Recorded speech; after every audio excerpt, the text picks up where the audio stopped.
Tuanku, Feng Tianxing tampaknya akan pergi ke pasar jalan Lik kali ini. Di kapal perang Heavenly Court, Star Reaching King berdiri dengan tangannya memegangi tangannya.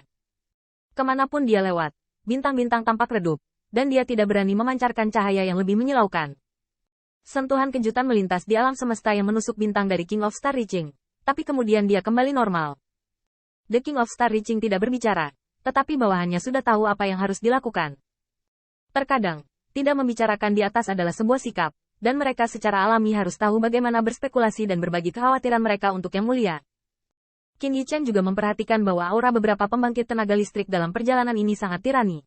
Yang membuatnya semakin diperhatikan adalah bahwa aura beberapa gadis muda agak lemah dan halus.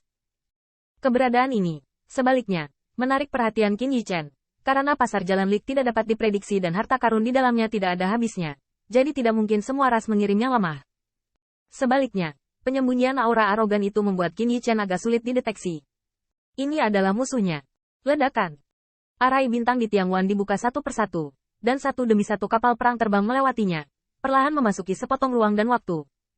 Yang mengejutkan Qin Yichen adalah ketika dia melihat ke atas, dia menemukan bahwa ada ledakan pembunuhan di alam semesta ini. Tidak hanya itu, tetapi yang membuat Qin Yichen terkejut adalah bahwa alam semesta tampaknya dipecah menjadi cermin yang pecah, dan di beberapa cermin yang rusak, orang bisa melihat ras monster yang haus darah dan sengit bertarung melawan para dewa dan setan.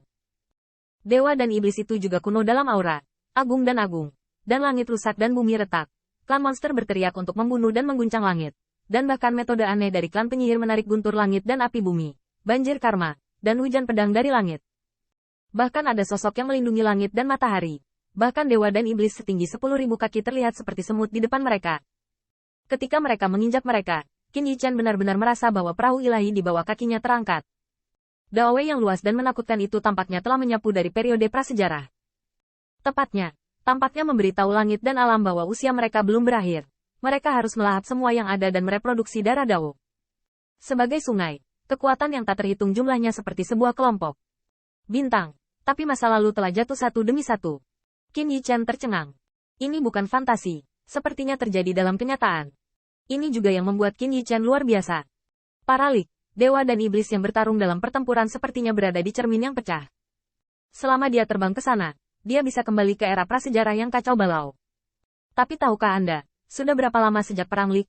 Bahkan era dominasi naga sungguhan telah berlalu. Saya tidak akan mengatakan apa-apa tentang dewa bawaan. Jika mereka lahir setelah lahir, mereka mungkin akan menjadi pembangkit tenaga listrik di tingkat kaisar, dan umur mereka harus habis. Ini adalah Lik War. Ini adalah metode yang ampuh tahun ini. Ini menghancurkan waktu dan ruang dan memungkinkan waktu dan ruang dalam tahun muncul di sini. Komandan Dewa Pembunuh Surgawi tampaknya melihat kecurigaan Qin Yichen, dan menjelaskan, alasan mengapa semua kaisar memiliki orang-orang kuat setingkat komandan adalah untuk membuka saluran ruang waktu untuk memungkinkan Anda berteleportasi ke dukun saat ini. Pasar Jalan Setan.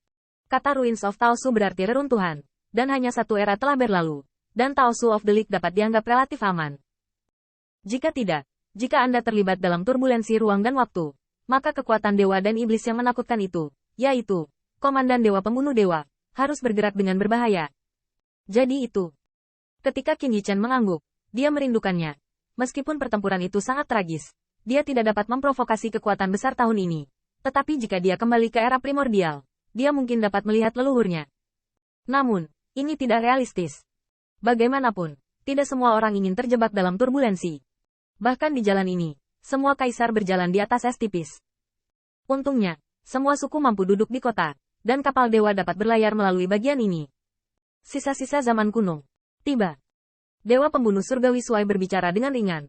Kekuatan ilahi mereda, dan Qin Yichen melihat bahwa ada altar yang mengambang di bawah cermin yang rusak. Altar tampak sepi di langit berbintang, tetapi tidak peduli seberapa kacau ruang dan waktu. Bagaimana kekuatan mengamuk, ia tetap tidak tergerak dan berdiri di sana dengan tenang. Dan ini adalah altar yang dibangun bersama oleh Kaisar Surga dan alam semesta kuno. Pola Tao di altar diam. Tepatnya, itu terlalu tinggi dan dalam. Bahkan jika kekuatan spiritual langit dan bumi ditarik, sulit untuk bergerak sedikit pun. Formasi besar ini merupakan pintu gerbang menuju Lik Road Ruins.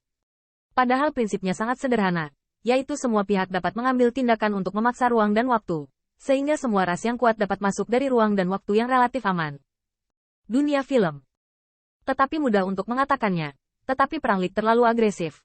Dan tidak mengherankan bahwa alam semesta kuno dan Kaisar Langit harus mencapai konsensus tentang masalah ini. Kapal ilahi turun. Tetapi Qin Yichan menemukan bahwa mata banyak kaisar menatapnya, agak bermusuhan. Dia bisa memahami pengadilan surgawi dan kekuatan yang berteman dengan kaisar surgawi. Tetapi Manhua, Idol, Jiu Ying, dan banyak iblis, mereka ingin melahapnya. Tetapi Qin Yichan dengan cepat mengerti, karena di belakangnya ada 3.000 orang biadab. Istana Yanhuang sekarang ditutupi oleh istana kaisar, dan makanan berdarah yang biasa dimakan oleh para dewa dan iblis selama bertahun-tahun tiba-tiba menghilang. Ini telah menyentuh minat mereka. Dan Qin Yichan yang berkontribusi pada aliansi antara Istana Kaisar Qe dan Istana Yanhuang. Meskipun masalahnya ada di sisi baiknya, Kaisar Surga mengirim seorang Anbu yang kuat untuk mencegat dan membunuh, dan dia harus melindungi dirinya sendiri. Tetapi para dewa dan iblis dari semua pihak tidak peduli dengan kehidupan dan kematian Qin Yichan. Mereka hanya merasa bahwa mereka tidak dapat menghancurkan umat manusia tanpa memakan tuan selama berhari-hari. Pria tampan dan gadis cantik, biarkan dia. Kami sangat kesal. Wei Ping dari klan Wei yang juga ada dalam daftar. Terakhir kali aku bertemu, aku berada di klan Dike untuk berkompetisi dalam seni bela diri. Saat itu, meski kedua belah pihak berselisih, Wei Ping masih bisa mengobrol dan tertawa dengan Qin Yichan. Tapi sekarang, dia mendengus langsung, berpura-pura tidak mengenal Qin Yichan. Dan Men Qianmei berjalan berkeliling dengan pinggang ular air setelah beberapa tahun. Penyihir ini menjadi lebih menawan, dan dia lebih gembira daripada Putri Wenxing yang cantik. Ya, Jenderal Feng. Aku tidak bertemu denganmu selama beberapa tahun. Kamu benar-benar semakin bergengsi. Qin Yichan belum berbicara, tetapi melihat Putri Wenqing mendengus. Jangan membuat masalah dengan pertunjukan tarian ini. Wood, dia orang putri ini. Yo, ini untuk melindungimu. Ini sangat menyayangi. Sementara Men Qianmei tersenyum. Ada kilatan ketertarikan pada murid ajaib itu. Dan kemudian senyuman itu menjadi lebih licik. Tapi aku melihat saudari Wenxing. Mengapa dia masih perawan? Masalahnya jelas bukan pada Sister Wenxing. Tetapi dengan Anda, Jenderal Feng. Men Qianmei sepertinya berkata pada dirinya sendiri. Ya, dewa bawaan. Itu hanya perlu disetel. Jika tidak, bukankah itu akan dirugikan oleh saudari Wenxing? Dengan itu, Men Qianmei mengedipkan mata pada Qin Yichan lagi. Penuh pesona. Jenderal Feng, saya masih muda dan saya tidak mengerti beberapa hal. Jika saudara perempuan saya malu untuk mengajar, saudara perempuan saya akan bekerja lebih keras dan membantu Anda berlatih.